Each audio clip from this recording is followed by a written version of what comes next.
चक्षुरुन्मिलितं येन तस्मै श्रीगुरुवे नमः। श्रीचैतन्यमनोभीष्टं स्थापितं येन भूतले स्वयं रूपकदा मह्यं ददाति स्वपदान्तिकं।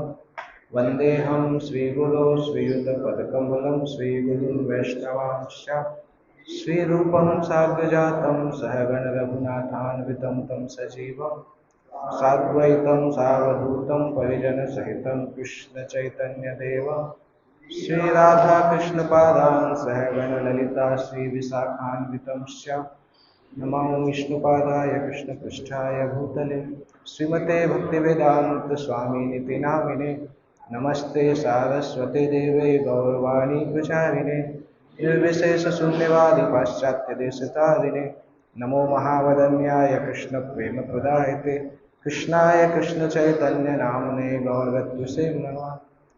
हे कृष्ण करुणा सिंधु दीनबंधु जगतपते गोपेश गोपिका कांत राधा कांत नमोस्तुते तप्त कांचन गौरांगी राधे वृंदावनेश्वरी वृषभानुसुते देवी प्रणमामि हरिप्रिये वाञ्छाकल्पतरुभ्यश्च कृपा सिन्धुभ्यैव च पतितानां पावनेभ्यो वैष्णवेभ्यो नमो नमः।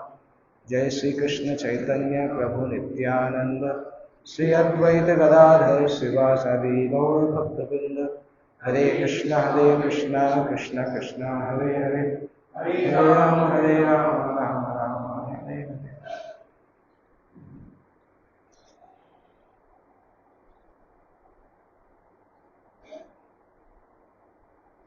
हरे कृष्ण। जो इनअटेंशन रहता है ना, इतना हैवी रहता है सबके अंदर कि मंगलाचरण करते समय भूल जाते हैं क्या बोलना है, मंत्र भी भूल जाते हैं। मुझे एक प्रॉब्लम हमेशा होता है, ये जो श्लोक होता है ना वंदे अहम श्री गुरु, उसमें इतनी सारी पर्सनालिटी है कि हम बोलते जाते हैं पर याद नहीं कर पाते किसके बारे में बोल रहे हैं, ना तो ध्यान दे पाते हैं। वो श्लोक याद है तो मुंह से निकल जाता है, निकलता जाता है, परंतु कभी उस पर ध्यान नहीं दे पाते हैं। इतना वो रजोगुण का प्रभाव रहता है कि आइडियली आचार्य ने उसको डिजाइन किया है कि हम उनके बारे में स्मरण करके उनसे कृपा की याचना करें। कृपा की याचना तो दूर, नाम बोल देते हैं, याद ही नहीं आता किसका नाम बोल दिया। उस पे स्पेशली उस श्लोक में बहुत है, वंदे अहम श्री गुरु श्रीयुत पद कमलम श्री गुरु वैष्णवांश श्री रूपम साग्रजातम सहगण रघुनाथान्वितम तम सजीवम। किसी का याद नहीं आता है, वो श्लोक पूरा खत्म ही हो जाता है। उसके बाद साद्वैतम सावधूतम परिजन सहितम कृष्ण चैतन्य देवम। बहुत अजीब हो, इतना एक श्लोक में सारा परंपरा सब कुछ है, उसमें गुरु गौरांग कृष्ण वैष्णव सब कुछ है, परंतु पूरा श्लोक बोल के भी गायब हो जाता है, कुछ याद नहीं आता है। इसलिए बोला जाता है कि इनअटेंशन जो है वो बाकी सब अपराधों का जननी है, क्योंकि असावधानी के द्वारा भक्ति की क्रिया करने से सारे अपराध लगते हैं एक साथ। तो मुझे तो याद आता है, जब भी याद आता है तो प्रयास करता हूँ, परंतु मैं देखा मंगलाचरण करते समय कुछ ध्यान नहीं आता है। केवल ये आता है कि बोला है इसलिए करना है, मंत्र याद हो गए पहले से, तो बाय डिफॉल्ट निकलते जाते हैं। जैसे मशीन का टेप चालू कर दो तो वो निकलता जाता है, हरे कृष्णा गाता रहता है। तो वैसे ही हमारा भी टेप चालू हो जाता है तो मंगलाचरण चालू हो जाता है। तो कितना कितना ज़्यादा फंसे हुए हैं एक्चुअली मैकेनिकल लाइफ में। मशीनों के बीच में रहते भी हैं तो मशीन जैसे ही हो जाते हैं, ज़्यादातर समय मशीन के बीच में ही निकलता है। तो कल जब मैं इस क्लास के बारे में सोचा था तो मैं देखा वैष्णव कैलेंडर में कि हरिदास ठाकुर का तिरोभाव भी है आज के दिन। श्रील प्रभुपाद ने हरिदास ठाकुर का तिरोभाव को भीष्म देव के तिरोभाव से तुलना की है। भीष्म देव के बारे में पहले स्कंद में 9वें अध्याय में आता है, जहाँ पे भीष्म और युधिष्ठिर के बीच का संवाद, और उसके बाद फिर भीष्म देव की भगवान को प्रार्थनाएं, उसके बाद भीष्म देव का देह त्याग। और उसी तरह से हरिदास ठाकुर का अंत लीला में 11वें अध्याय के अंदर आता है हरिदास ठाकुर का महाप्रयाण। तो मैं सोचा कि आधा आधा क्लास नहीं कर पाएंगे, क्योंकि जो श्लोक था 3, 28, 27 उसमें भी बहुत सारी चीज़ें थी, मतलब अगर उसमें हम जाते तो फिर ये नहीं कर पाते।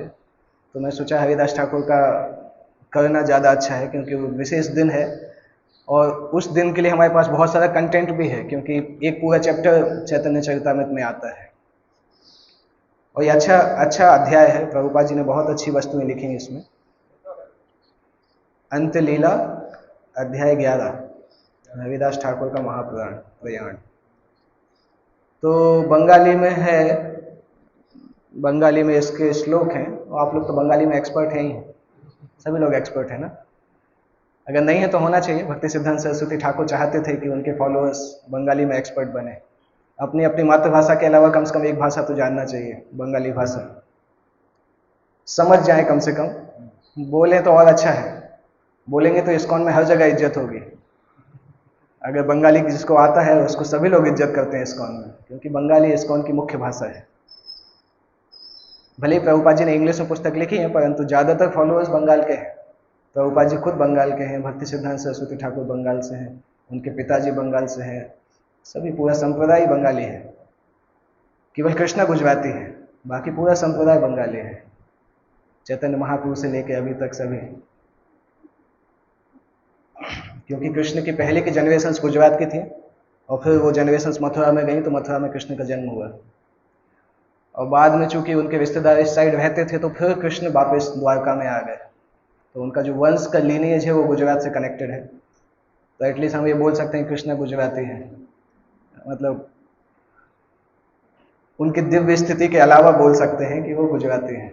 प्रभुपाद ने बोला, एक्चुअली प्रभुपाद के साथ भोगीलाल पटेल मिलने के लिए आए थे प्रभुपाद से मुंबई में। तो वो गुजराती पटेल थे, वो मुंबई में रहते थे, जिन्होंने अहमदाबाद का फार्म, खटवाड़ा फार्म प्रभुपाद को दिया था। तो उनसे बात करते समय प्रभुपाद जी बोलते हैं कि कृष्ण गुजराती हैं, आप लोगों के ही हैं, तो आपको कृष्ण के लिए कुछ देना चाहिए, कृष्ण तो आपके ही हैं, गुजराती हैं। तब प्रभुपाद ने समझाया कि लोगों को ऐसा लगता है कि कृष्ण का ब्रज मतलब उत्तर प्रदेश में था, परंतु अगर उस जनरेशन से पीछे जाते हैं तो फैमिली पहले गुजरात में रहती थी और फिर कुछ समय वो मथुरा में ट्रांसफ़र हुए और फिर कृष्ण फिर से वापस गुजरात में आ गए, द्वारका में आ गए।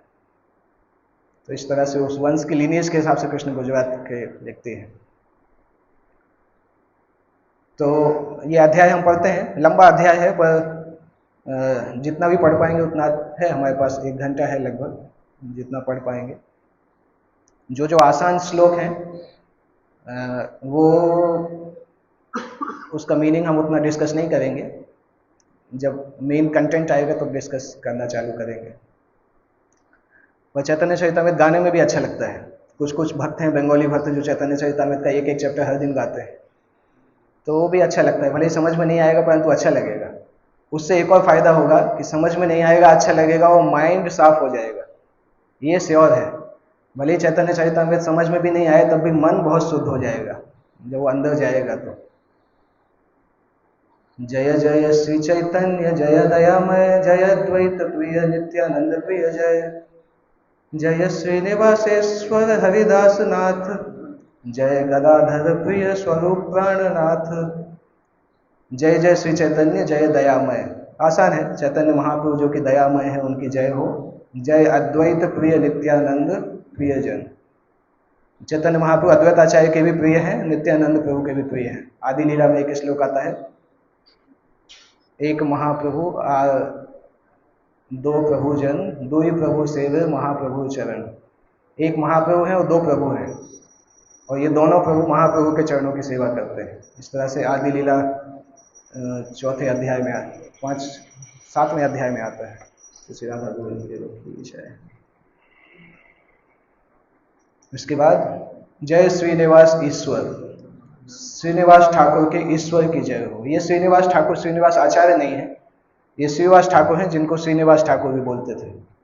गौर आरती में जो हम गाते हैं, एक लाइन आती है ना, श्रीनिवास, तो वो लाइन भी श्रीनिवास ठाकुर को डिनोट करती है, क्योंकि श्रीनिवास आचार्य का जन्म ही नहीं हुआ था उस समय जिस समय का वर्णन उसमें हो रहा है। तो श्रीनिवास और श्रीनिवास एक ही हैं। फर्स्ट जनरेशन में श्रीनिवास को श्रीनिवास बोलते हैं, और सेकंड जनरेशन के श्रीनिवास जो है वो श्रीनिवास आचार्य है। तो श्रीनिवास ठाकुर के प्रभु की जय हो, हरिदास ठाकुर के प्रभु की जय हो, गदाधर के प्रिय प्रभु की जय हो, और स्वरूप दामोदर के प्राणनाथ की जय हो। कृष्णदास कविराज गोस्वामी इस चैप्टर में स्पेशली बहुत ज़्यादा जय बोलते हैं, कई भक्तों का नाम लेते हैं। कई बाकी चैप्टर में आप देखेंगे तो केवल 2 श्लोक आते हैं शुरू में, उसमें जय बोल के कंटेंट चालू करते हैं। इस अध्याय में आप देखेंगे तो बहुत बोला है, कम से कम 11 श्लोक, 9 श्लोक तक है। क्या कारण है इसका?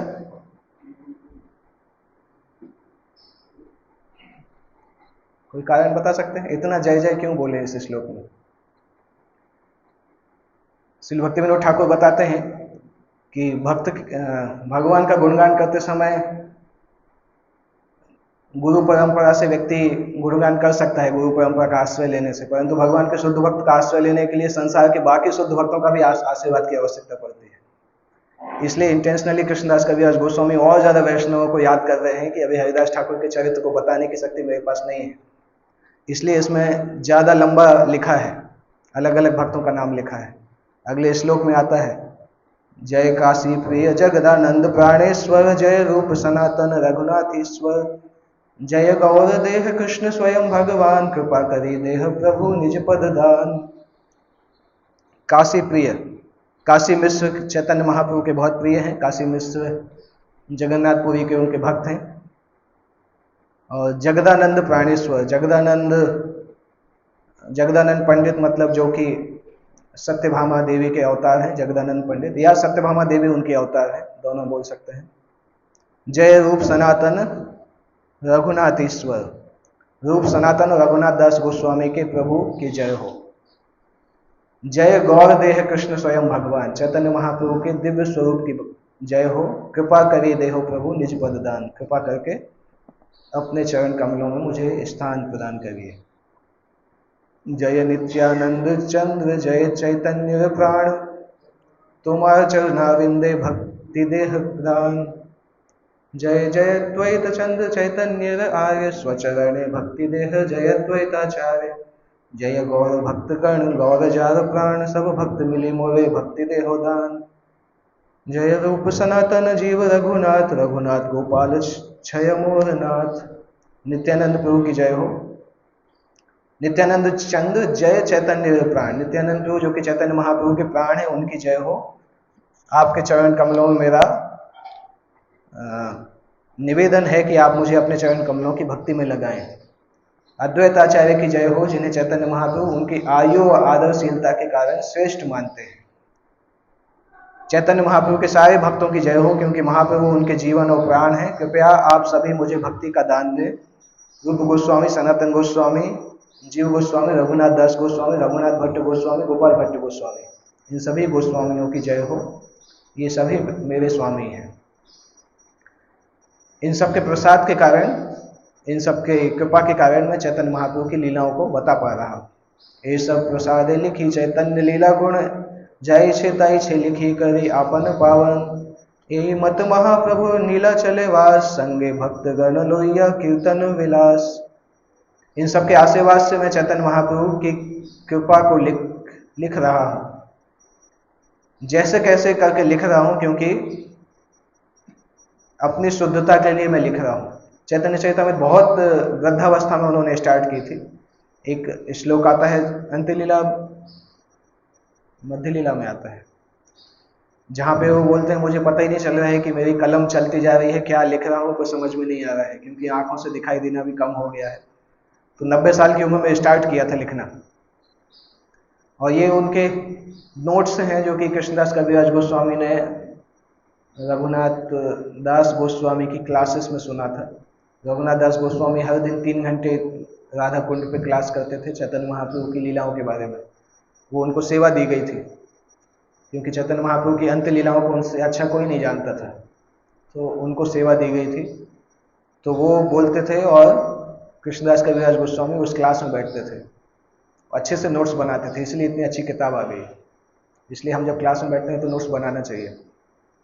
हालांकि हम अपने नोट्स खुद ही नहीं देखते हैं कभी, तो तब भी बनाएंगे तो फायदा है, कभी देख सकते हैं। मैंने पहले आदत डाली थी, धीरे धीरे आदत छूट गई, और वो अच्छी आदत है अगर कोई कर सके। मैं हर क्लास भागवतम क्लास के नोट्स बनाता था, और भागवतम क्लास होने के बाद आधे घंटे उस नोट्स पे काम करता था। उसके बाद उस पूरे नोट्स को एक टाइटल देता था, और वो टाइटल अगली क्लास में मैं ही बोल देता था, पूरा क्लास में ही बोल देता था, तो उससे याद हो जाता था। तो जब कभी हमारे पास वो नहीं है ना कि कंटेंट नहीं है, तो ऐसे नोट्स बहुत काम आते हैं। थोड़ा काम करना पड़ता है। भागवतम क्लास के बाद आप 15 मिनट बैठेंगे तो वो पॉइंट्स कनेक्ट करके उसका टाइटल डाल दीजिए, तो वो आपके पर्सनल वो बन जाएंगे नोट्स। जब आपको कोई क्लास देना हो तो दे सकते हैं। तो अगर नोट्स बनाएंगे तो हजारों नोट्स आपके पास रहेंगे, ऑन द स्पॉट आपको केवल देखना है और बोलना है, क्योंकि ऑलरेडी दूसरे भक्त ने सोचा हुआ है। तो वो एक अच्छा आइडिया है। अभी बहुत दिन से मैं करना भूल गया, परंतु जब उज्जैन में था तो हर दिन के नोट्स बनाता था, हर भक्त के। तो उस समय क्लास देने में कोई समस्या नहीं होती थी, जैसे ही बोला वो नोट्स खोला और क्लास चालू हो जाता था। तो नोट्स बनाना चाहिए। कृष्णदास कविराज गोस्वामी अगर नोट्स नहीं बनाते तो हम चैतन्य चैतामृत नहीं पढ़ पाते। इस तरह से चैतन्य महाप्रभु नीलाचल में वास कर रहे हैं और भक्त गणों को साथ में लेके कीर्तन विलास करते हैं। दिने नृत्य कीर्तन ईश्वर दर्शन, रात्रि राय स्वरूप सने रस आस्वादन। जब मायापुर में थे तो चैतन्य महाप्रभु दिन रात कीर्तन करते थे। दिन में नगर संकीर्तन, रात में श्रीवास पंडित के घर पे कीर्तन करते थे, क्योंकि महाप्रभु को अच्छा नहीं लगता था रात में सो के क्या करेंगे। तो उन्होंने एक बार भक्तों से बोला था कि दिन भर तो हम टाइम यूटिलाइज करते हैं, रात भर वेस्ट कर देते हैं, क्यों वेस्ट करना है, तो रात में भी कीर्तन चालू करते हैं। तो कभी कभी भक्तों को प्रश्न आता है कि सोते कब थे, फिर दिन में भी कीर्तन रात में भी कीर्तन। तो नहीं सोते थे वो लोग, उनको सोने की जरूरत नहीं पड़ती थी। भक्ति विनोद ठाकुर भी 2 घंटे सोते थे, प्रभुपाद भी 3 घंटे ही सोते थे। तो ये तो चैतन्य महाप्रभु के पार्षद हैं, इनको सोने की जरूरत नहीं होती थी। अगर सोते थे तो भी एक्चुअली क्या है, अगर वो लोग उनको नींद भी आती थी तो नींद में भी भगवान का स्मरण करते थे, तो वो भी भक्ति में ही इंक्लूड हो जाता था। हो सकता है भगवत स्मरण करते समय कभी नींद आ जाती हो, परंतु वो भगवान उनके सोते समय भी अंदर रहते थे, इसलिए वो नींद तमोगुण की नींद नहीं आती है। हमारी जैसी नींद नहीं आती है कि स्नूज करते करते 1 घंटा निकल जाता है सुबह उठते समय। मोबाइल स्नूज इतना करते हैं कि घंटा 2 घंटा उसी में निकल जाता है। ऐसी नींद नहीं रहती थी। तमोगुण की नींद नहीं है, वो नींद शुद्ध सत्वगुण की है। और नहीं सोएंगे तो भी चलेगा। माधवेंद्र पुरी का वर्णन आता है, जब वो रात भर, जब उनको वो बालक दूध दे के गया था, तो रात भर नाम जप करते रहे थे। आधी रात के बाद थोड़ा सा नींद आया था, उसी नींद में गोपाल जी के दर्शन हो गए थे। ऐसी नींद अच्छी है। ऐसी नींद अगर आए जिसमें गोपाल जी का दर्शन हो तो अच्छा है, वो ज्यादा अच्छा है। एक बार कौन तो राजा थे जो जिन्होंने ये लिखा है मुकुंद वाला स्तोत्र, राजा कुलशेखर। एक बार राजा कुलशेखर की सुबह नींद नहीं खुली थी, तो सब सोच रहे क्या हो गया राजा को। तो उनको एक बार एक उनके क्लोज व्यक्ति जो था उसको बोला जगाने के लिए। जैसे ही उसने जगाया, राजा डांटने लगे कि मुझे डिस्टर्ब मत करो, फिर से सो गए। तो जब दोपहर के बाद उठे तो बोलते बहुत अच्छी लीला भगवान दिखा रहे थे, इसलिए तुम लोग बीच में आके डिस्टर्ब कर दिए, मेरी नींद खोल दी। तो इस तरह से होते हैं, जब भक्त उस अवस्था तक पहुंचते हैं तो फिर वो नियमों से बाहर चले जाते हैं। हम लोग ऐसा सुन के जाके सोच नहीं सकते कि कल सुबह लेट तक सोएंगे फिर बोलेंगे स्मरण कर रहे थे भगवान का, मुझे जगाना मत, क्योंकि साधना भक्ति की वो स्थिति नहीं है। एक्चुअली वो स्थिति भगवान के नित्य पार्षदों की होती है, साधना भक्तों की स्थिति वैसे नहीं होती है। हम रात में अपने आप को बुरे सपनों से बचा लें तो बहुत बड़ी बात है। भगवान का स्मरण तो दूर की बात है, बुरे सपने नहीं आए तो वो अच्छी बात है। इसलिए हमें रात को नरसिंह आरती करके सोना पड़ता है कि कम से कम हम नहीं बचा पाएंगे, नरसिंह देव तो बचा लेंगे हमें बुरे सपनों से। तो साधना भक्ति की स्थिति नहीं है, ये सब साधना भक्ति के बाहर के भक्त हैं, इसलिए इनका ऐसा वर्णन आता है। तो पूरे दिन नृत्य कीर्तन करते थे और जगन्नाथ जी का दर्शन करते थे। रात में स्वरूप दामोदर गोस्वामी और रामानंद राय के साथ रस आस्वादन करते थे। इसके बाद 16वें श्लोक से पढ़ते हैं। एक दिन गोविंद महाप्रसाद लोहिया, हरिदास से दिते गेला आनंदित होइया। जो आप इसमें इस तरीके की मात्रा लगी रहती है ना, उसको बंगाली में होइया पढ़ा जाता है।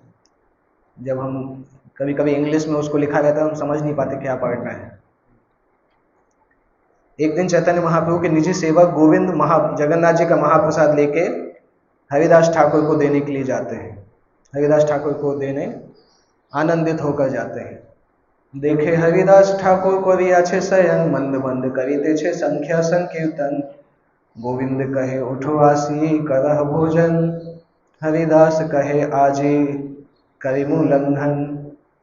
उन्होंने जब जाके देखा तो हरिदास ठाकुर पीठ के बल लेटे थे और जप माला में जप कर रहे थे, लेटे हुए जप कर रहे थे। तो गोविंद ने उनसे पूछा कि उठिए, आपका भोजन आ गया है, महाप्रसाद ग्रहण करिए। हरिदास ठाकुर बोलते हैं आज तो फास्टिंग करेंगे, आज महाप्रसाद नहीं लेंगे। क्यों नहीं लेंगे? क्योंकि उन्होंने अपना जप पूरा नहीं किया था।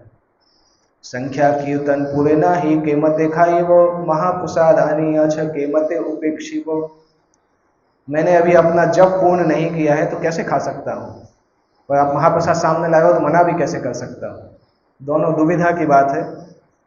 प्रभुपाद जी एक तात्पर्य में लिखते हैं कि इस तरह से नियम बनाना भक्तों के, साधना भक्तों के लिए अच्छा है कि जब निर्धारित संख्या में जब तक जब पूरा नहीं करेंगे तब तक कुछ खाएंगे नहीं। ऐसे नियम से भक्तों की साधना स्थिर हो जाती है।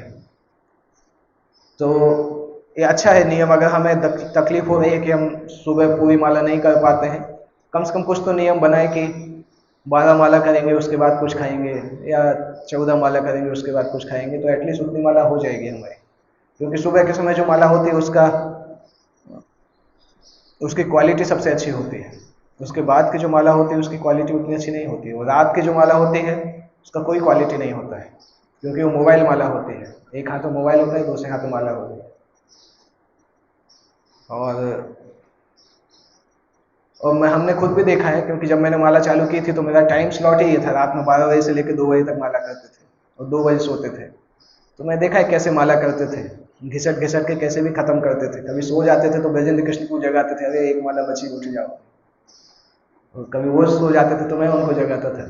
तो इनिशियली में हमने ऐसे ही चालू की थी कि अभी रात में तो जल्दी सोना होगा नहीं, तो बेटर सोने के पहले माला करेंगे। तो 12 बजे स्टार्ट करते थे माला, पता ही नहीं चलता था किस दिन की माला है, एक दिन पहले वाली है कि उस दिन वाली है, पर संभाव करते थे हम लोग हॉस्टल में। कुछ समय तक चला ऐसा, उसके बाद फिर सुबह चालू किया। तो इसलिए मैंने देखा है कि उस समय जो माला होती है और सुबह जो माला होती है उसकी क्वालिटी बहुत अलग होती है। दोनों को कंपेयर नहीं कर सकते। इसलिए हालांकि ऐसा बोला जाता है कि कीर्तनीय सदा हरि, कभी भी नाम जप कर सकते हैं, परंतु जो हमारा रिक्वायर्ड कोटा है वो कोटा हमें, उसमें से ज़्यादातर हमें सुबह के समय ख़त्म कर लेना चाहिए। वो अच्छा है, हमारी आध्यात्मिक सेहत के लिए अच्छा है। इत बोली महाप्रसाद कविला बंधन, एक रंच लोहिया तार कविला भक्षण। एक रंच मतलब एक छोटा सा निवाला लिया और उसको ग्रहण कर लिया। इस प्रकार से महाप्रसाद को नमस्कार किया।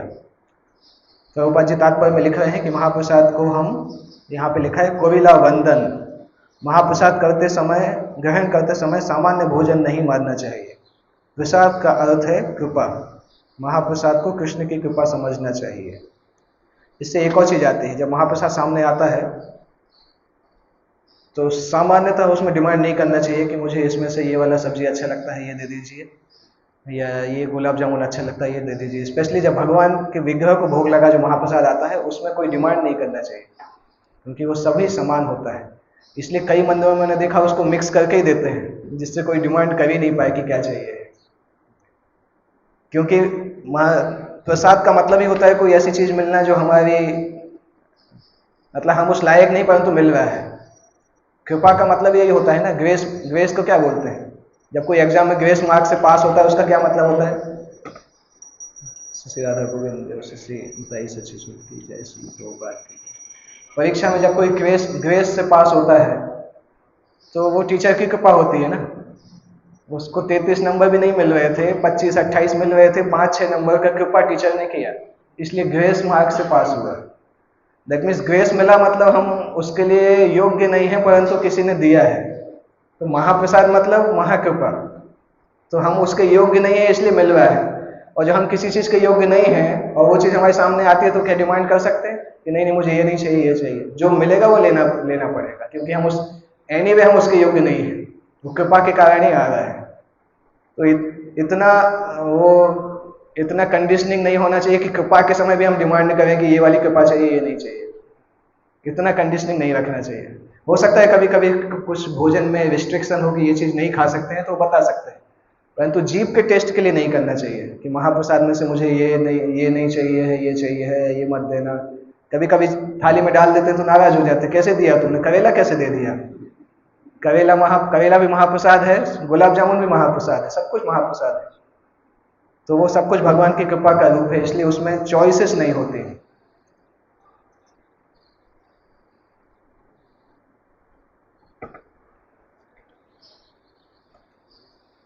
आर दिन महाप्रभु तार ठाई आइया आइला, सुस्त हो हरिदास बलि तारे पुछीला। उसके अगले दिन चैतन्य महाप्रभु हरिदास ठाकुर के स्थान पर आते हैं और हरिदास ठाकुर से पूछते हैं, सुस्त हो, आप स्वस्थ हैं, ठीक तो हैं कि नहीं। नमस्कार करीते हो कैला निवेदन, शरीर सुस्त होए मोर असुस्त बुद्धि मन। प्रभु कहे कौन व्याधि कहत निर्णय, ते हो कहे संख्या कीर्तन ना पुरय। तो चैतन्य महाप्रभु ने जब पूछा कि आप स्वस्थ हैं कि नहीं, तो हरिदास ठाकुर उत्तर देते हैं कि शरीर तो स्वस्थ है, बुद्धि और मन स्वस्थ नहीं है। जबकि शरीर से भी बीमार थे, परंतु हरिदास ठाकुर विनम्रता की प्रतिमूर्ति है। श्री विश्वनाथ चक्रवर्ती ठाकुर चैतन्य लीला में अलग अलग भक्तों के अंदर स्पेसिफिक कौन कौन सा गुण है उसका जब वर्णन करते हैं, तो हरिदास ठाकुर के अंदर नाम जप का गुण तो बताते हैं, परंतु विश्वनाथ चक्रवर्ती ठाकुर उसमें लिखते हैं कि हरिदास ठाकुर का मुख्य गुण था विनम्रता, क्योंकि जो इतना ज्यादा नाम जप कर सकता है वो उतने ही स्तर का विनम्र भी होगा। उस विनम्रता के कारण ही नाम जप हो रहा है, इसलिए हरिदास ठाकुर का मुख्य गुण विनम्रता माना जाता है, जिस कारण से वो इतना ज्यादा नाम जप करते थे। तो शरीर स्वस्थ नहीं है, तब भी बोल रहे हैं शरीर स्वस्थ है और बुद्धि और मन अस्वस्थ है। जबकि नाम जप करने में समस्या इसलिए हुआ है क्योंकि शरीर काम नहीं कर रहा है, पर बोल रहे हैं कि नाम जप नहीं कर पा रहे हैं क्योंकि हमारा बुद्धि साफ नहीं है। तो ये विनम्रता का ही उत्तर है। चैतन्य महाप्रभु पूछते हैं क्या बीमारी है आपको, तो बीमारी भी यही बोलते हैं कि मैंने जो जप संख्या सोची है वो पूरा नहीं कर पा रहा हूँ। अभी जप संख्या भी सोची बहुत बड़ी है, 192 माला सोची है, हमारे जैसा तो है नहीं कि 16 कर लें। उसमें भी हम बीमार होते हैं तो फिर पूछते हैं काउंसलर से कि 1-2 दिन की माला छोड़ दें क्या, जब सही होंगे तो कर लेंगे। नहीं, नहीं करना चाहिए। अगर हम छोटी बीमारी में 16 माला छोड़ते हैं तो मरते समय क्या करेंगे, सारी छोड़ देंगे माला। फिर छोटी छोटी बीमारी में ही अगर 16 माला छूट जाएगी तो मरते समय क्या करेंगे। ये बीमारी मरते समय के ज्यादा दर्द से तो नहीं है ना, मरते समय और भी दर्द होता है, वृद्धावस्था में और दर्द होता है। तो आइडियली 16 माला नहीं छूटना चाहिए। हरिदास ठाकुर हमें सिखा ही रहे हैं कि वो 192 माला भी नहीं छोड़ रहे हैं, बीमार हैं तब भी बोल रहे हैं कि नहीं 192 माला तो करना ही पड़ेगा। अब 192 माला करेंगे तो रेस्ट ही नहीं कर पाएंगे, 20 घंटे तो उसमें ही निकल जाएंगे उनके। तो बोल रहे हैं मेरा रोग यही है कि मैं अपनी जप संख्या पूरी नहीं कर पा रहा हूं। प्रभुपाद जी भी यही बोल रहे हैं, अगर कोई जप की निर्धारित संख्या पूरी नहीं कर पाए तो उसे आध्यात्मिक जीवन की रुग्ण अवस्था में समझना चाहिए। हम हरिदास ठाकुर की नकल नहीं कर सकते, किंतु हर व्यक्ति को निश्चित संख्या में नाम जप करना चाहिए। हमने अपने कृष्ण भावनामृत आंदोलन में 16 माला का न्यूनतम नाम जप निर्धारित कर रखा है, जिससे पाश्चात्यवासी अपने आप को बोझिल अनुभव ना करें। यहाँ पे प्रभुपाद ने ये नहीं लिखा है कि 16 माला उन्होंने स्पेसिफिकली इंडियंस के लिए दिया है। क्या लिखा है, पाश्चात्यवासी अपने आप को बोझिल अनुभव नहीं करें। तो इंडियंस ज्यादा कर सकते हैं, इंडियंस को मैक्सिमम 16 माला नहीं सोचना चाहिए, मिनिमम 16 माला सोचना चाहिए। हमारे केस में मैक्सिमम 16 माला होता है, संभव पहुंच गए उसके बाद वो माला कहाँ टंग जाता है दिखता नहीं है। प्रभुपाद जी एक बार मंदिर में घूम रहे थे जब करते समय, तो एक भक्त की जप माला टंगी हुई थी, कहीं पे दरवाजे में टंगी हुई थी। प्रभुपाद कई बार ह्यूमरस तरीके से बात करते थे क्योंकि उनको पता था उनके वेस्टर्न डिसाइपल को अच्छा लगता है। प्रभुपाद बोलते किसकी जप माला यहाँ पे रो रही है, whose beats are crying here. तो प्रभुपाद ने बोला तुम लोग माला कर लेते तो फिर खुद ही पता नहीं चलता है कि माला कहाँ गई, दूसरे दिन ढूंढते रहते हो कि कहाँ रखी थी माला। इससे पता चलता है कि नाम के प्रति तुम्हारा कितना कितना आकर्षण है। मतलब 16 माला बोझा के जैसा है, खत्म कर दिया उसके बाद माला कहीं भी फेंक दिया, अभी 24 घंटे इसको देखना भी नहीं है, देखेंगे तो भी बोझ लगेगा। अगर नाम से प्यार है तो जपमाला हमें याद तो रहेगा कहाँ रखा है, ध्यान रहेगा कि अरे बीट बैग तो कहीं होना चाहिए, ऐसा भूलना नहीं चाहिए, क्योंकि वो सबसे इंपॉर्टेंट चीज है। इसलिए प्रभुपाद बोलते हैं whose beats are crying here. इन 16 मालाओं का जप तो करना ही चाहिए, और वह भी उच्च स्वर से, जिससे जप करता स्वयं सुन सके और अन्य लोग भी सुन सके। प्रभु कहे वृद्ध होइला संख्या अल्प कर, सिद्ध देह तुम्ही साधने आग्रह आग्रह के ने कर। लोक निस्तारी के तुम्हारा अवतार, ना मेरे महिमा लोके कविल प्रचार। एवे अल्प संख्या करी करो संकीर्तन, हरिदास कहे सुन मोर सत्य निवेदन। चैतन्य महाप्रभु बोलते हैं अभी तो आप बहुत वृद्ध हो गए हैं, अभी अपनी संख्या को कम कर दीजिए। 192 राउंड्स करना बंद कर दीजिए।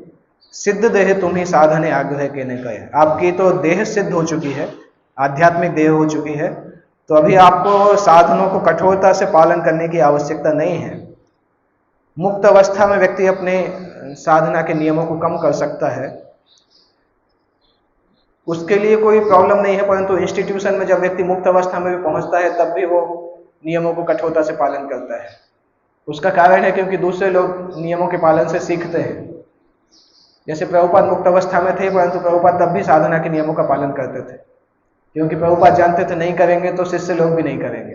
तुरंत बहाना मिल जाता है लोगों को कि नहीं करना है। कोई अगर कभी सीनियर अगर भागवतम क्लास में 2-5 मिनट आना लेट चालू करे तो जूनियर्स 10 मिनट आना लेट चालू कर देंगे। तो लोग गलत चीज़ों को कैच करने में बहुत एक्सपर्ट होते हैं, तुरंत कैच करते हैं। इसलिए मुक्त अवस्था प्रभुपाद नहीं, कौन, तमाल कृष्ण महाराज एक लेक्चर में बताते हैं कि इस्कॉन के अंदर तो आप मुक्त अवस्था में हो जाओगे तब भी आपको मंगल आरती में आना पड़ेगा, क्योंकि आप ऑर्गेनाइजेशन के अंदर हो, एक आध्यात्मिक ऑर्गेनाइजेशन के अंदर हो। जब आप भजन करने कहीं चले गए एकांत भजन में, तो फिर आप कुछ भी करो। मुक्त अवस्था में तो फिर व्यक्ति हमेशा भजन कर सकता है, परंतु अगर आप ऑर्गेनाइजेशन के अंदर है तो आपको मुक्त अवस्था में भी साधना करना होगा, दिखाने के लिए कि साधना के स्तर से लोग भ्रमित नहीं हो। क्योंकि 99% लोग मुक्त अवस्था में नहीं होते हैं, साधना की अवस्था में होते हैं। प्रभुपाद से एक बार जब सिद्ध प्रणाली के बारे में पूछा गया था, तो प्रभुपाद ने उसको एक्नॉलेज किया था कि सिद्ध प्रणाली चैतन्य महाप्रभु के पार्षदों के थ्रू आई है, रघुनाथ दास गोस्वामी के शिष्यों के थ्रू आई है, परंतु प्रभुपाद बोलते हैं कि वो ऐसी अवस्था है कि जनरली उसको प्रिस्क्राइब करना जरूरत नहीं है, क्योंकि ज़्यादातर लोग सिद्ध प्रणाली के स्तर पर रहते ही नहीं है। इसलिए प्रभुपाद नाराज होते थे कि हालांकि वो प्रामाणिक हो सकता है, परंतु कलयुग में ज़्यादातर लोग उस लायक नहीं है कि सिद्ध प्रणाली को पालन कर सके, क्योंकि सिद्ध प्रणाली पालन करने के लिए व्यक्ति को शरीर की चेतना से बाहर जाना आवश्यक है, तभी वो पालन कर सकता है। तो चैतन्य महाप्रभु यहाँ बोल रहे हैं कि सारे गोस्वामी, रघुनाथ दास गोस्वामी सभी नियमों का पालन करते थे, पर चैतन्य महाप्रभु यहाँ बोलते हैं कि आपने तो इस अवतार में आपकी भूमिका सामान्य लोगों का उद्धार करने की है, आपने इस जगत में पवित्र नाम की महिमा का पर्याप्त प्रचार किया है, इसलिए अभी हरे कृष्ण महामंत्र करने की, जप करने की संख्या को कम कर सकते हैं। पर हरिदास ठाकुर उस चीज के बारे में कुछ बोलते नहीं हैं। हरिदास ठाकुर एक और विनती करते हैं। हरिदास ठाकुर बोलते हैं, आप मेरे निवेदन को सुनिए।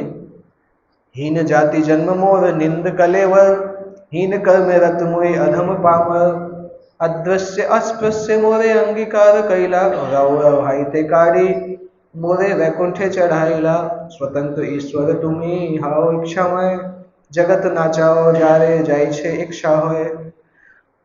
हरिदास ठाकुर बोल रहे हैं, मैं निम्न परिवार में जन्म लिया हूँ और निकृष्ट मेरा शरीर अत्यंत गर्हित है। हीन कर्मे रत मोई, पूरी जिंदगी निम्न कार्यों में लगा रहता हूँ और सबसे नीच तथा गर्हित व्यक्ति हूँ। इस लेवल की विनम्रता प्रैक्टिकली हमें वो लगता है कि कुछ एग्जेजरेशन हो रहा है, क्योंकि हम इस तरीके से सोच नहीं पाते हैं। इसलिए हमें ऐसा लगता है हरिदास ठाकुर कैसे सोच पा रहे हैं, जबकि हरिदास ठाकुर की जिंदगी में उन्होंने कोई गर्भित कार्य किए ही नहीं है, करने का टाइम ही नहीं मिला, हमेशा ही तो माला कर रहे हैं। तो ऐसा समझना है कि विनम्रता का एक ऐसा स्तर होता है जो कई लोग, जो व्यक्ति उस स्तर पे नहीं है, तो वो उस स्तर को या तो इम्प्रैक्टिकल मानते हैं या फिर इमेजिनरी मानते हैं। प्रभुपाद जी इसको ऐसे समझाते थे कि जब कोई व्यक्ति खुद ही उस स्तर पे होता है तभी उस स्तर पे दूसरे को समझ पाता है, नहीं तो दूसरे को वो नाटक करने जैसा मानता है, क्योंकि खुद वो उस स्तर पे नहीं है। प्रभुपाद उदाहरण देते थे ना कि अगर आपको पता ही नहीं 24 कैरेट गोल्ड क्या कहलाता है तो आप पहचानोगे कैसे। प्रभुपाद से एक बार एक व्यक्ति ने पूछा था कि आपने भगवान को देखा है क्या? तो प्रभुपाद ने बोला, अगर मैं बोलूंगा देखा है तो तुम्हें कैसे पता चलेगा मैं झूठ बोल रहा हूँ कि सही बोल रहा हूँ? उसके लिए तुम्हें भी तो भगवान को देखना चाहिए, तभी तो तुम बता पाओगे कि मैंने देखा है कि नहीं देखा है। तो व्यक्ति को आंसर ही नहीं था, वो क्या आंसर करे? उसने प्रभुपाद को चेक करने के लिए क्वेश्चन किया था, वो खुद ही कंफ्यूज हो गया। तो प्रभुपाद ने उससे पूछा, तुमने देखा है? तो उसने बोला, नहीं मैंने नहीं देखा है। तो फिर प्रभुपाद ने बोला, फिर तो मैं जो बोलूंगा तो मानना ही पड़ेगा क्योंकि तुमने देखा ही नहीं है। तो फिर उसने बोला, प्रभुपाद तो आपने देखा है क्या? प्रभुपाद बोला, हाँ मैंने देखा है। तो अगर हम उस स्तर पर नहीं है तो हम उस चीज को रियलाइज भी नहीं कर सकते हैं। इसलिए एक शुद्ध भक्त जानता है दूसरे शुद्ध भक्त को, सामान्य लोग फिर नहीं जान पाते हैं, साधना भक्त भी नहीं जान पाते कौन कितना उच्च किस स्तर पे है, क्योंकि खुद भी व्यक्ति को उतना एडवांस होना होता है जब वो एडवांस भक्तों को समझ सकता है। तो हरिदास ठाकुर आगे बताते हैं, अदृश्य अस्पृश्य मोरे अंगीकार कैला, आपने मुझे सेवक के रूप में स्वीकार किया, यद्यपि मैं अदृश्य देखने योग्य भी नहीं हूं और अस्पृश्य मैं अछूत हूं। हरिदास ठाकुर की विनम्रता इस प्रकार से थी कि वो जगन्नाथपुरी मंदिर के मुख्य द्वार से जाते ही नहीं थे कि उनकी परछाई कहीं पुजारियों के ऊपर नहीं पड़ जाए। इतना हाई क्लास विनम्रता था, उनको लगता था मेरी परछाई अगर पुजारियों के ऊपर पड़ेगी तो पुजारी लोग अशुद्ध हो जाएंगे, तो पुजारी लोग जगन्नाथ की सेवा कर रहे हैं। कितना हाई क्लास विनम्रता है, हम नहीं सोच सकते कि ऐसा कैसे हो सकता है। पर कुछ भक्ति प्रेम महाराज अभी स्नान यात्रा के दिन जगन्नाथपुरी में थे, तो सूरत के एक भक्त ने उनका एकोमोडेशन अरेंज किया था हमारे विष्णु गोपीनाथपुरी में। तो उसी दिन शाम को उन्होंने मुझे फ़ोन किया विष्णु गोपीनाथपुरी ने कि महाराज के लिए मैंने वीआईपी दर्शन अरेंज किया था अंदर जाने के लिए, पर महाराज बाहर खड़े होकर दर्शन किए। जब पूछा, 2-3 बार आग्रह किया तो महाराज ने बोला, अरे स्वरूप दामोदर गोस्वामी, हरिदास ठाकुर, चैतन्य महाप्रभु सब बाहर इसी रोड से दर्शन कर रहे थे, तो मैं ऐसा कौन सा स्पेशल आदमी हूँ कि वीआईपी दर्शन करूंगा। तो महाराज सुबह 6 बजे से खड़े रहे, दोपहर में 3 बजे दर्शन हुआ उनका। कोई वीआईपी पास लेके अंदर नहीं गए, वीआईपी पास लेके रखा था। महाराज ने ये बोला, जब चैतन्य महाप्रभु के पार्षद इस तरह से नहीं जाते थे तो हम कौन से खेत की मूली है कि हम जाके अलग से वीआईपी दर्शन करेंगे। जब मैंने सुना तो मैं सोचा, हम तो सोचते ही नहीं कि ऐसा करना भी है, वीआईपी पास मिल रहा है तो खुश होकर अंदर चले जाते, कभी विचार ही नहीं आता है। तो कभी कभी भक्तों की विनम्रता इतनी हाई होती है कि हम सोच ही नहीं पाते कि उस डायमेंशन तक हम कभी सोचेंगे। हमें से कितने लोग हैं जो ऐसा कर सकते थे वहां, मैं तो नहीं कर पाऊंगा, अभी भी नहीं कर, सुनने के बाद भी नहीं कर पाऊंगा। अगर वीआईपी पास मिलेगा तो मैं तो ले लूंगा, कोशिश कर सकते हैं हम, परंतु क्या है वो विचार नहीं आता है। विष्णु गोपीनाथपुरी ने मुझे फोन पे बताया तो मुझे लगा यार अजीब चीज है, क्योंकि हमने सोचा ही नहीं उस बारे में।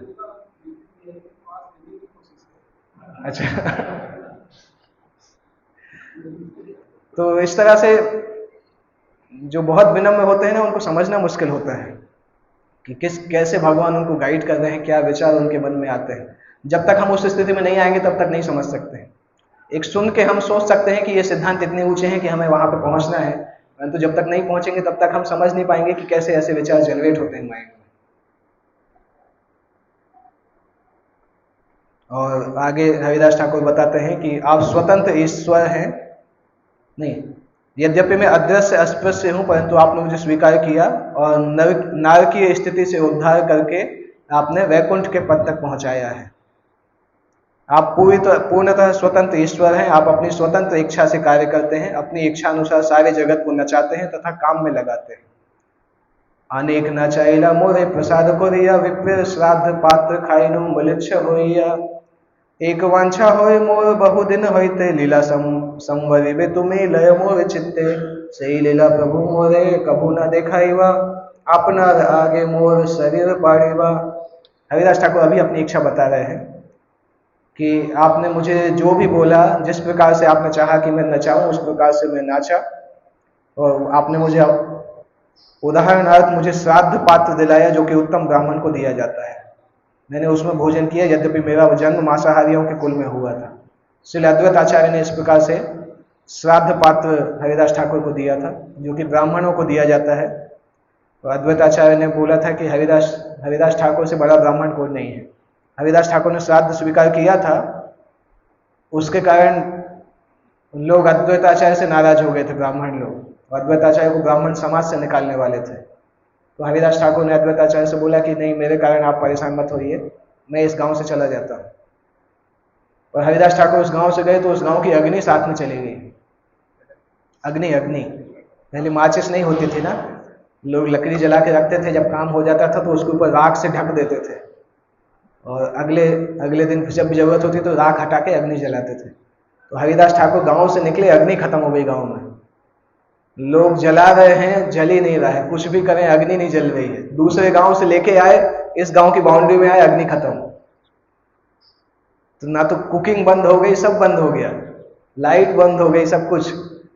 फिर वो उनको लगा, हरिदास ठाकुर का तो नहीं सोचा, अद्वैताचार्य का सोचा कि शायद अद्वैताचार्य का अपमान किया है इसलिए ऐसा हुआ है। तो सब अद्वैताचार्य के पास गए कि कुछ करिए, मदद करिए। अद्वैताचार्य ने बोला मैंने कुछ नहीं किया, आपने हरिदास ठाकुर का अपमान किया है। हरिदास ठाकुर इतने बड़े भक्त हैं कि जब तक वो आपको आशीर्वाद नहीं देंगे तब तक आप जलाइए, कुछ अग्नि आएगी नहीं यहाँ पे। उस समय अद्वैताचार्य ने बोला था कि हरिदास ठाकुर की सेवा में अष्ट सिद्धि नव निधि सब उनकी सेवा में रहते हैं, कभी वो उपयोग नहीं करते हैं, परंतु संसार की जितनी सिद्धियां हैं सब हरिदास ठाकुर के पास है। वो जो योग की सिद्धियां मिलती हैं वो सब हरिदास ठाकुर के पास है। तो उन्होंने उपयोग नहीं किया, परंतु भगवान आपसे नाराज हो गए हैं, अभी अग्नि आएगी नहीं गांव में अगर हरिदास ठाकुर से क्षमा नहीं मांगते।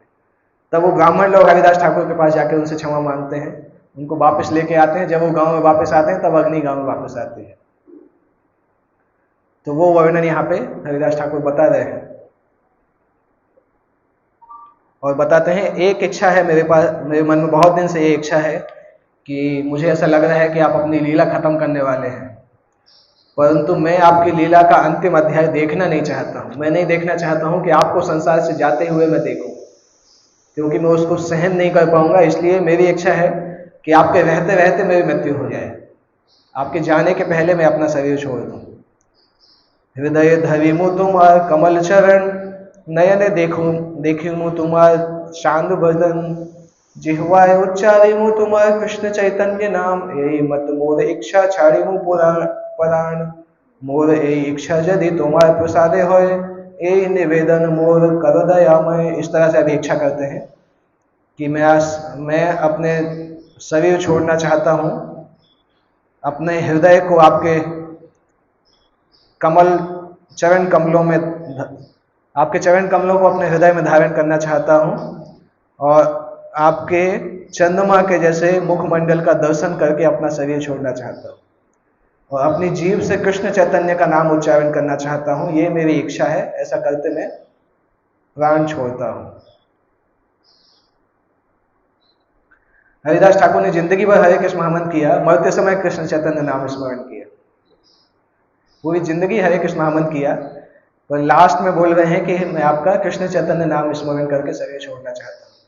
और एक और चीज है, चैतन्य महाप्रभु कृष्ण चैतन्य का नाम लेने से ऑब्जेक्ट करते थे हमेशा, परंतु इस एपिसोड में ऑब्जेक्ट नहीं करते हैं, उनको अलाउ करते हैं, क्योंकि हरिदास ठाकुर उस स्थिति में थे कि चैतन्य महाप्रभु उनके हाथों में बिक चुके थे। उनकी भक्ति के कारण चैतन्य महाप्रभु उनके द्वारा बिक चुके थे। चैतन्य महाप्रभु का अधिकार नहीं था कि हरिदास ठाकुर को कोई आदेश दे, इस तरह से महाप्रभु मानते थे। हरिदास ठाकुर को इतना ज़्यादा वो सम्मान करते थे। तो फिर हरिदास ठाकुर बोलते हैं, अगर आपकी कृपा से ऐसा हो जाए तो मेरी इच्छा पूरी करिए। यही नीच देह मोर पड़ुक तब आगे, यही वांछा सिद्धि मोर तुम्हाते ही लागे। प्रभु कहे हरिदास जे तुम मांगिवे, कृष्ण कृपा मैं तहाँ अवश्य करिवे, किंतु हमार जे किछु सुख सब तुम लोइया, तुम्हार योग्य नहीं जावे हमारे छाड़िया। चैतन्य महाप्रभु क्या बोलते हैं कि कृष्ण इतने दयामय हैं कि तुम जो चाहते हो उसे पूरा करेंगे, परंतु हमार जे किछु सुख सब तुम लोइया, मुझे जो भी सुख मिलता है वो आपकी संगति के कारण मिलता है, इसलिए आपके लिए उपयुक्त नहीं है कि आप चले जाओ और मुझे अकेला छोड़ दो। इस तरह से महाप्रभु बोलते हैं। हरिदास ठाकुर बोलते हैं, भगवान अभी मुझे विचलित मत करो, माया मत दिखाओ। चरण धरी कहे हरिदास न करी हो माया, अवश्य मोह में प्रभु करो हे दया। महाप्रभु के चरण कमलों को पकड़ के हरिदास बोलते हैं कि भगवान आप अपनी माया उत्पन्न मत करिए, मैं बहुत पतित हूँ, परंतु आपने मुझे दया की है।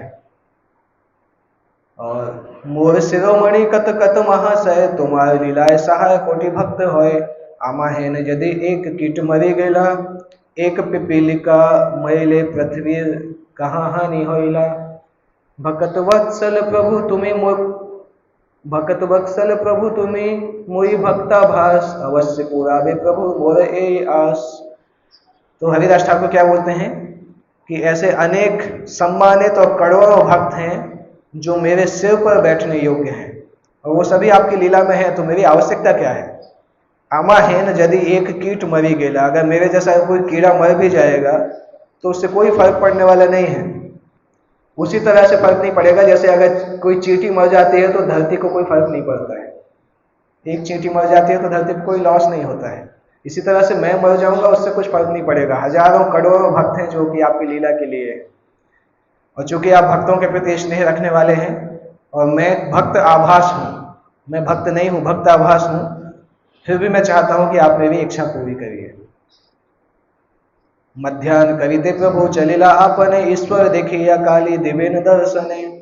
ये दोपहर का समय हो गया था जब चैतन्य महाप्रभु यहाँ आए थे। तो चैतन्य महाप्रभु विदा लेने के लिए खड़े होते हैं, और फिर फाइनल होता है कि अगले दिन जगन्नाथ का दर्शन करने के बाद चैतन्य महाप्रभु हरिदास ठाकुर के पास आएंगे।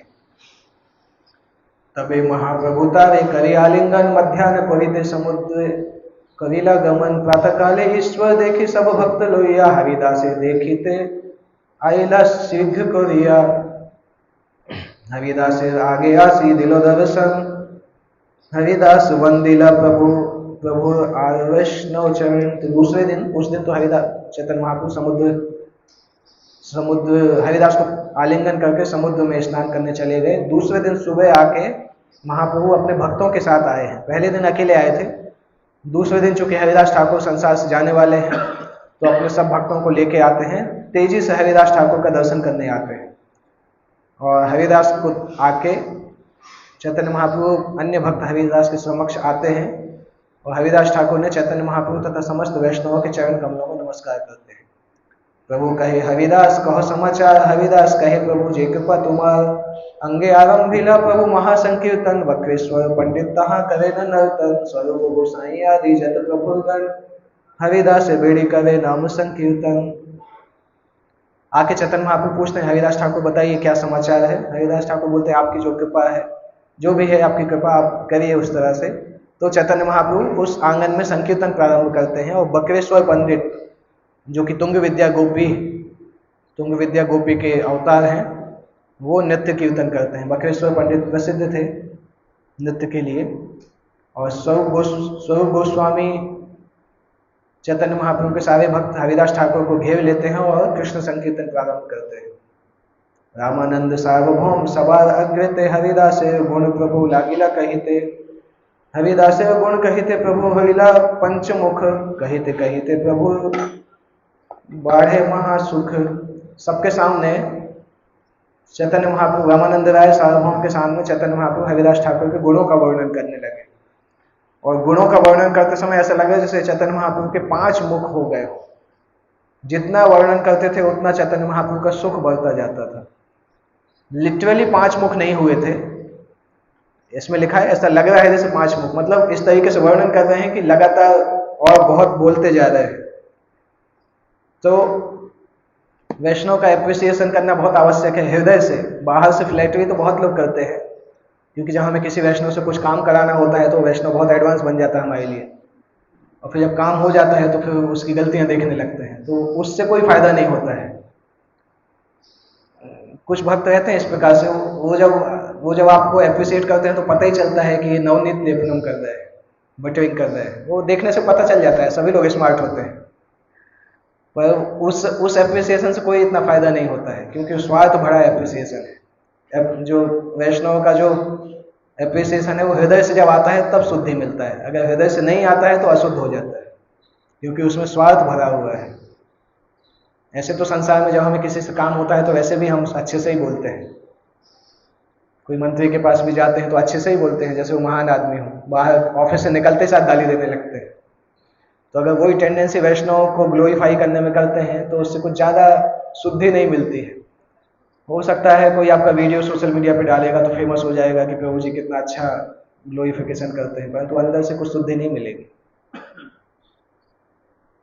तो चैतन्य महाप्रभु हरिदास ठाकुर को इस प्रकार से ग्लोरीफाई कर रहे हैं। हरिदास ठाकुर के गुण सुन के सारे भक्त लोग विस्मित हो जाते हैं, आश्चर्यचकित हो जाते हैं, क्योंकि हरिदास का पूरा लाइफ अगर देखेंगे ना तो बहुत सारी घटनाएं हैं हरिदास ठाकुर के बारे में।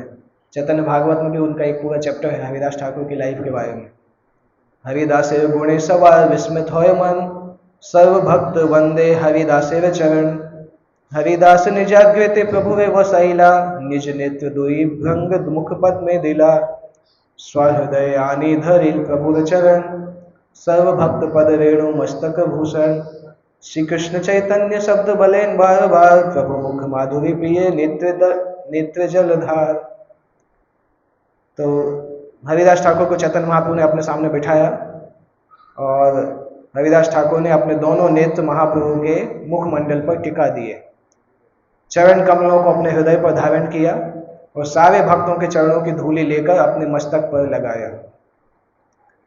हरिदास ठाकुर जब तक जीवित थे तब तक कोई भक्त उनके चरणों की धूलि नहीं ले पाए थे। अभी जब हरिदास ठाकुर का शरीर त्याग होगा उसके बाद सारे भक्त हरिदास ठाकुर के चरणों की धूलि लेने के लिए कॉम्पिटिशन करते हैं कि किसको चरणों की धूलि मिलती है, क्योंकि इतने विनम्र थे, कभी किसी को अलाउ ही नहीं किया कि चरणों की धूलि मिलेगी।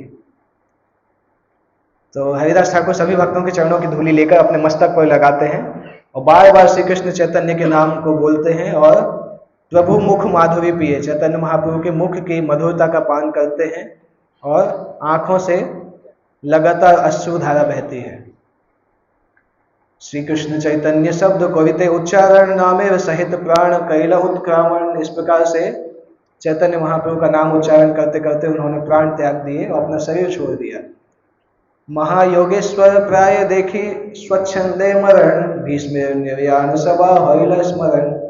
चूंकि हरिदास ठाकुर स्वयं ब्रह्मा है तो अपने शरीर को अपने समय से छोड़ने की शक्ति है उनके पास। तो महायोगेश्वर हरिदास ठाकुर की इच्छा मृत्यु को देखकर हर व्यक्ति को भीष्म के मरण का स्मरण हो गया, क्योंकि महान योगी की जैसी मृत्यु थी। हरि कृष्ण शब्दे सबे करे कोलाहल, प्रेमानंदे महाप्रभु हरिला विह्वल। और सभी भक्त लोग हरि और कृष्ण के कोलाहल कर रहे हैं, चैतन्य महाप्रभु प्रेम के आनंद से विह्वल हो जाते हैं। हरिदासे तनु प्रभु कोइले लैला उठाइया, अंगे नाचेन प्रभु प्रेमाविष्ट होइया। प्रभु आवेशे अवश्य सर्व भक्तगण, प्रेमावेशे सबे नाचे करेन कीर्तन। यही मते नित्य प्रभु कैला कथक क्षण, स्वरूप गोसाई प्रभु रे करैला सावधान। तो हरिदास ठाकुर के शरीर को चैतन्य महाप्रभु उठाते हैं और प्रेमावेश में नृत्य करने लगते हैं गोद में लेके। और सारे भक्त चैतन्य महाप्रभु के सामने निरुपाय थे, सभी लोग चैतन्य महाप्रभु के साथ कीर्तन करने लगते हैं। चैतन्य महाप्रभु का ऐसा था कि कीर्तन चालू होता था तो बंद नहीं होता था, कीर्तन और डांसिंग तभी बंद होता था जब भक्त लोग थक जाते थे। तो कोई ना कोई आके नित्यानंदपुरी आके बोलते थे कि महाप्रभु भक्त लोग थक गए, रुक जाइए, तभी महाप्रभु को होश आता था, नहीं तो उनको होश नहीं आता था कीर्तन कितना भी चलता रहे। जिनको कीर्तन उनका पढ़ना है ना, चाहे मध्य लीला में चैप्टर है एक बेड़ा कीर्तन लीला, 11वां 12वां अध्याय कुछ होगा, 11वां ना 11वें अध्याय में वो पढ़िए और महाप्रभु का नृत्य का उद्दंड नृत्य का वर्णन है। सची माता ऐसा नृत्य देखते थे तो सोचते थे मेरे बेटे की हड्डियां टूट जाएगी, सारी हड्डियां, क्योंकि उछल के जमीन पर गिरते थे और फिर हुंकार करते थे। उद्दंड जैसा नृत्य है, उसको हम कॉपी नहीं कर सकते, करना भी नहीं चाहिए, करेंगे तो कोई मारेगा भी एक्चुअली अगर वैसा करेंगे। क्योंकि हरिदास ठाकुर ने एक बार उद्दंड नृत्य किया था, उनको कॉपी करने के लिए एक दूसरे ब्राह्मण ने करना चालू किया था, तो लोगों ने उसको डंडा मारना चालू किया, क्योंकि जो उस स्तर पर है वो ही वैसा नृत्य कर सकता है, सभी लोग नहीं कर सकते हैं। उद्दंड नृत्य सभी के लिए नहीं है। हमारे लिए प्रभुपाद ने स्वामी स्टेप दिया है कि इस तरीके से डांस करो, वो हमें आचार्यों ने दे के रखा है। तो नित्यानंद आके चैतन्य महाप्रभु को बताते हैं कि स्वरूप दामोदर गोस्वामी,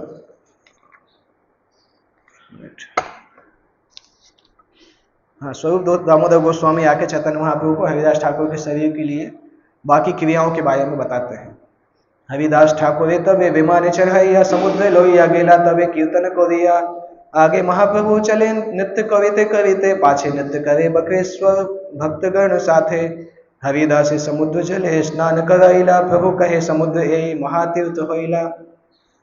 हरिदास ठाकुर के शरीर को वाहन पर चढ़ाते हैं और समुद्र तक लेके जाते हैं, सामूहिक कीर्तन के साथ उनको लेके जाते हैं। चैतन्य महाप्रभु आगे आगे नृत्य कर रहे हैं, पीछे बक्रेश्वर पंडित और बाकी भक्तगण नृत्य कर रहे हैं। और हरिदास ठाकुर के शरीर को समुद्र से स्नान करा के चैतन्य महाप्रभु बोलते हैं, आज से यह समुद्र महान तीर्थ स्थल बन गया।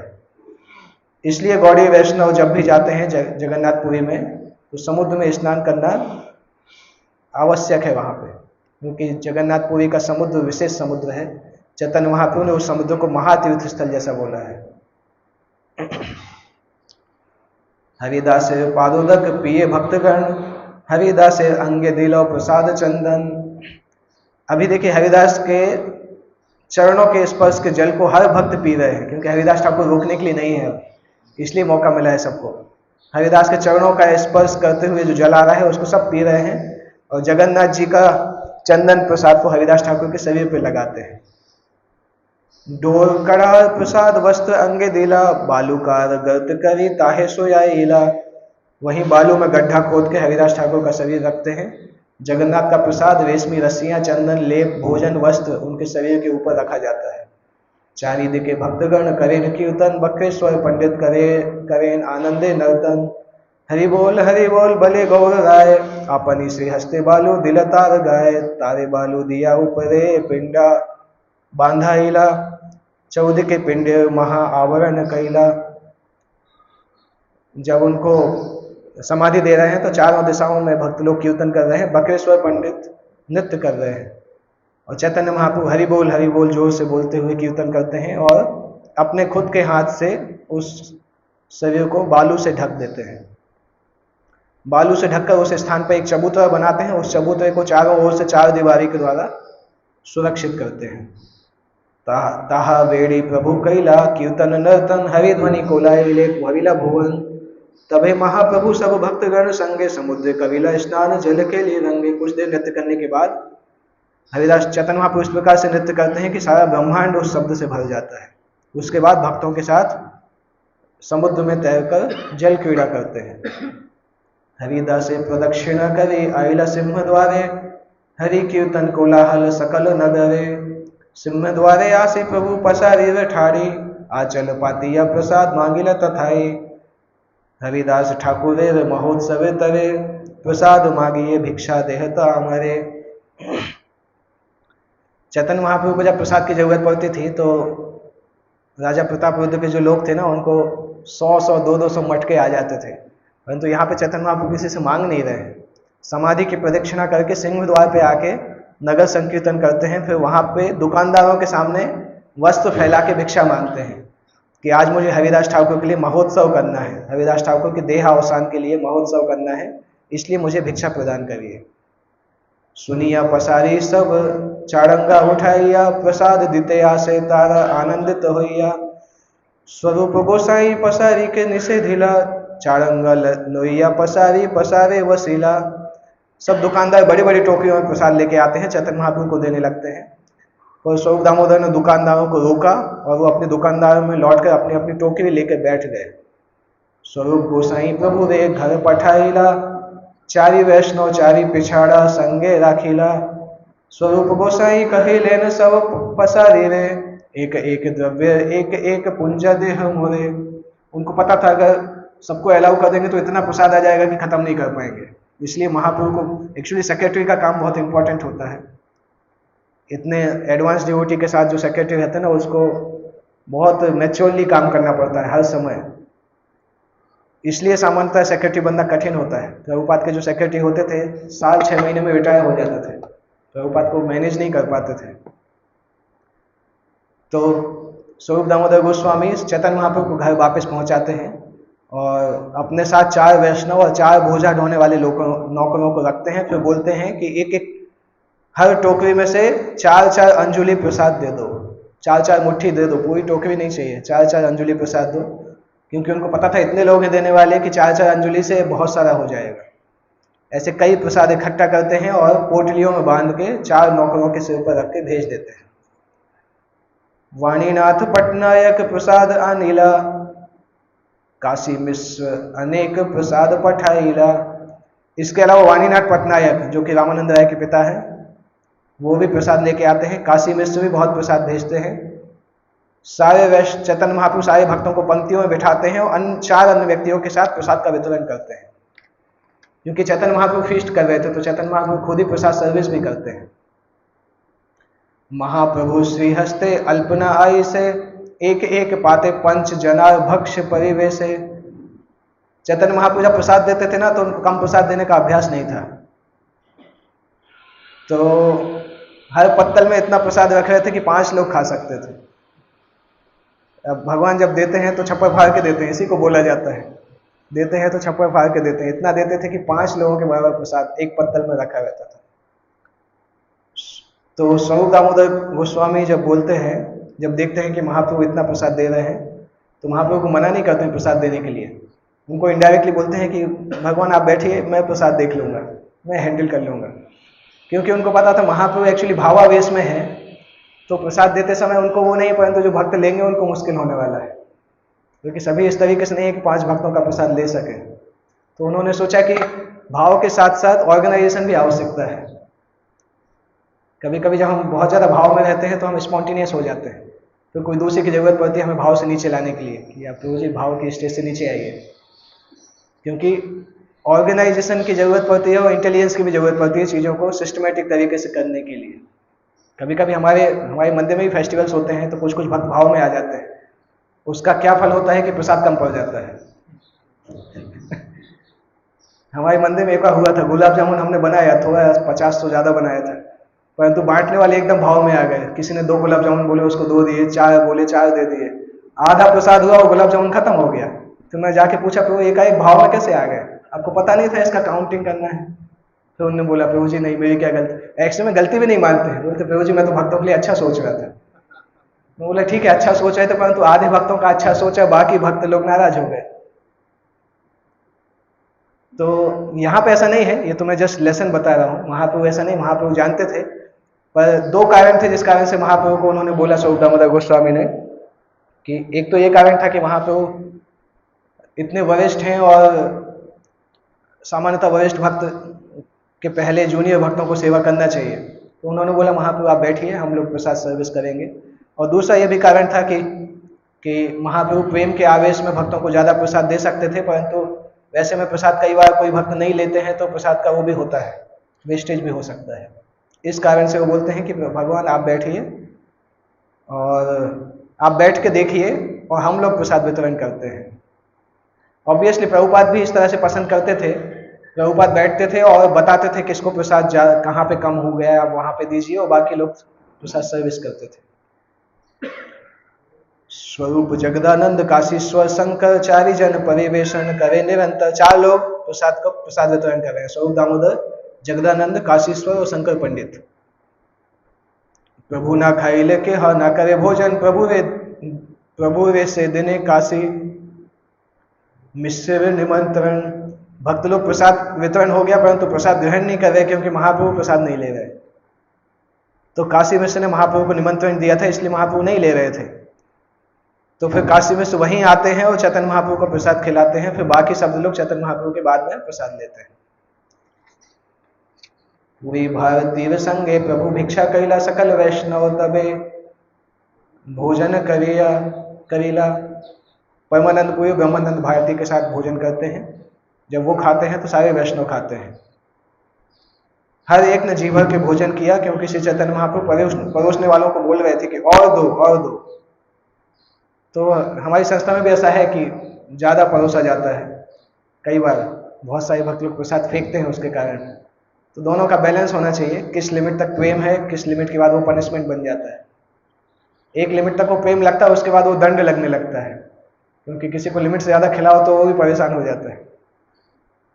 कभी अगर हम किसी के घर जाते हैं और कभी कोई ने बहुत ज़्यादा खिला दिया तो फिर मन में आता है अगली बार से जाएंगे ही नहीं। इसलिए ध्यान देना चाहिए कि अगर लिमिट पार होगी तो अगली बार से निमंत्रण ही बंद हो जाएगा। तो प्रेम दिखाना अच्छा है, परंतु प्रेम वो जब ज़्यादा हो जाता है तो दंड में बदल जाता है।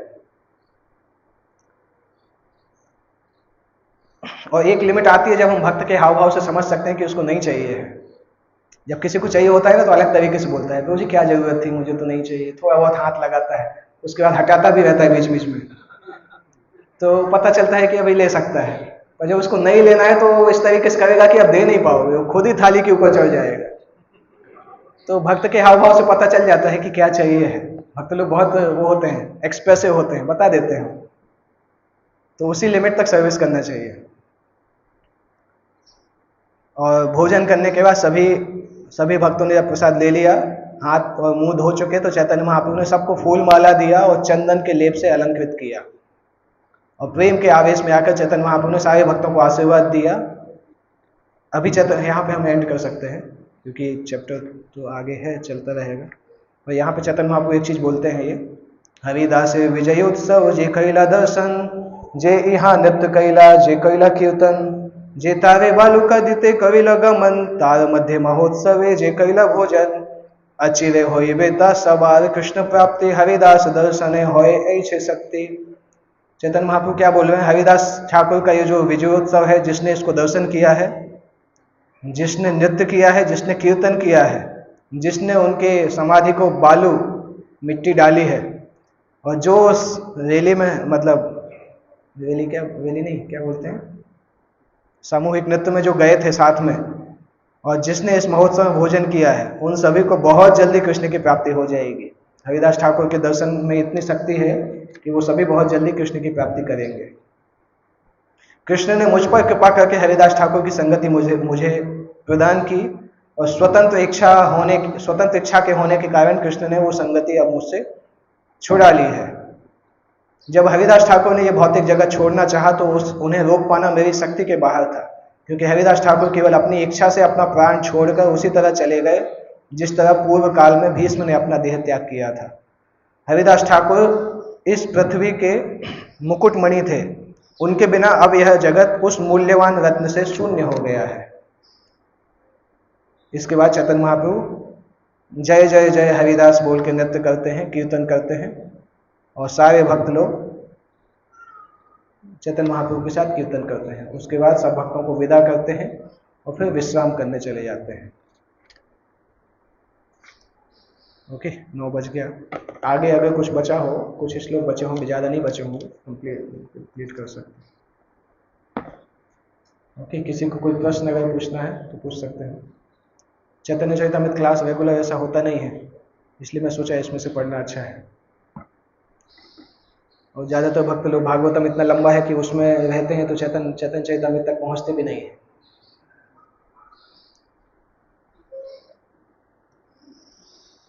तो ओके, यहाँ पर एंड करते हैं। श्री चैतन्य चरितामृत की जय, श्री हरिदास ठाकुर तिरुभाव महोत्सव की जय, जगत गुरु श्री प्रभुपाद की जय।